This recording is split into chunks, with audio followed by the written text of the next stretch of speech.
Petrobras, a presentation by Sherry Voss. Petrobras is a Brazilian oil and gas company that was founded in 1953 to engage in the exploration, production, refining, and transport of domestic petroleum and petroleum products. Originally a state-owned monopoly, Petrobras became majority-owned by the state, but competes against other Brazilian companies, as well as against foreign companies. Petrobras also forms partnerships with domestic and foreign companies, and it operates in more than 25 countries around the world. It is the largest corporation in both Brazil and South America. Its headquarters are in Rio de Janeiro. In 2014, Petrobras was involved in a political corruption scandal that involved dozens of high-level business people and politicians. The investigation alleged that millions of dollars had been kicked back to Petrobras, especially members of the ruling Workers' Party of President Dilma Rousseff, by prominent Brazilian companies in return for contracts with Petrobras. Finally this week, we turn to Brazil, where even the Amazon rainforest looks like it's gotten a wax. Now, President Dilma Rousseff has spent the whole week dealing with developments in a corruption scandal which threatens to undermine her entire government. Brazil's Supreme Court has approved an investigation into some of the country's top politicians.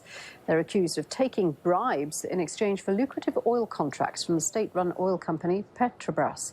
Now, when they say taking bribes, this isn't your standard $5,000 in an envelope left under a bench, because Brazil's largest construction and engineering firms allegedly paid at least $800 million in bribes and other funds to secure contracts. $800 million!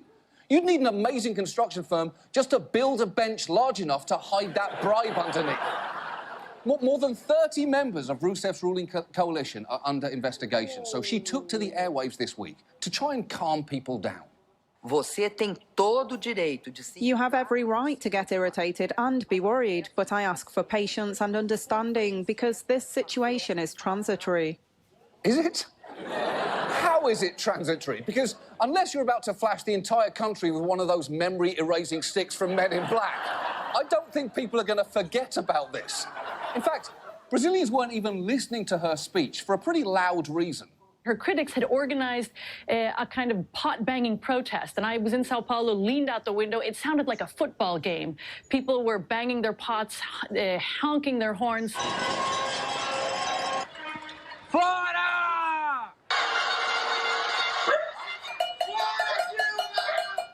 That's actually a real form of protest called panelazo, which has been in South America for years and off-Broadway for decades.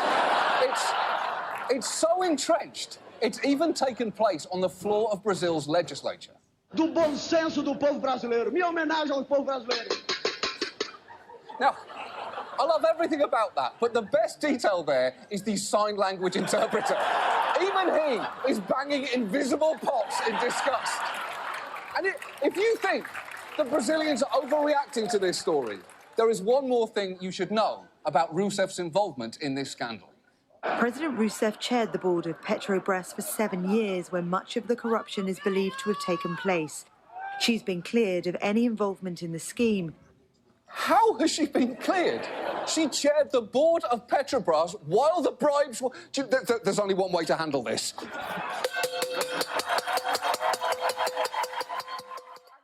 In 2009, the Brazilian Federal Police began an investigation called Lava Jato, or car wash. It was aimed at criminal organizations engaged in money laundering in several Brazilian states.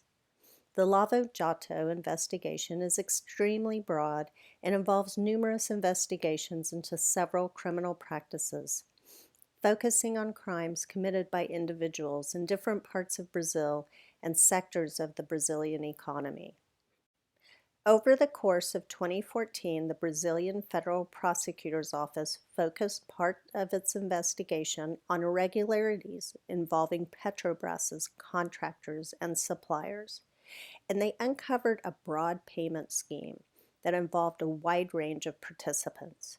According to testimony from Brazilian criminal investigations, that became available beginning in October 2014, former senior Petrobras personnel conspired with contractors, suppliers, and others from 2004 through 2012 to establish and implement an illegal cartel that systematically overcharged Petrobras in connection with the acquisition of property, plant, and equipment.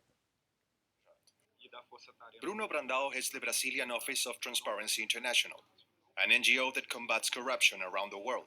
He has been working closely with prosecutors on the car wash case.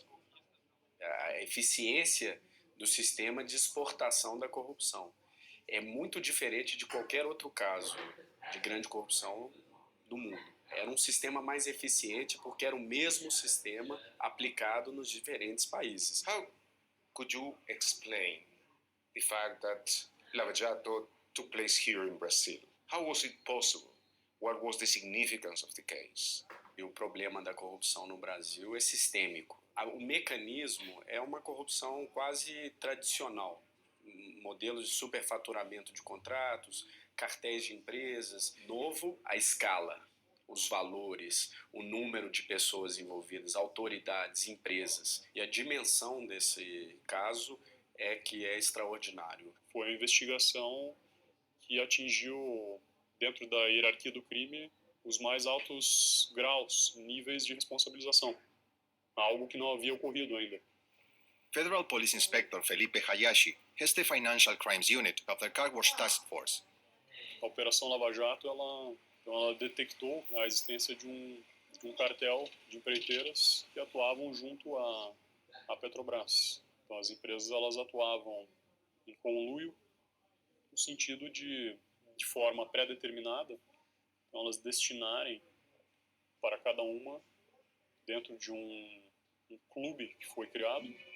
According to a secret agreement that existed for more than 10 years, the cartel would nominate one of its members to be awarded each Petrobras contract for refineries, oil rigs, and other multi-million-dollar projects.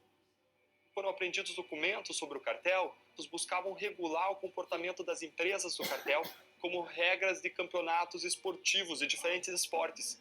Você via claramente que existiam 16 players e que o objetivo deles era maximizar os prêmios tanto no mercado nacional como no mercado internacional.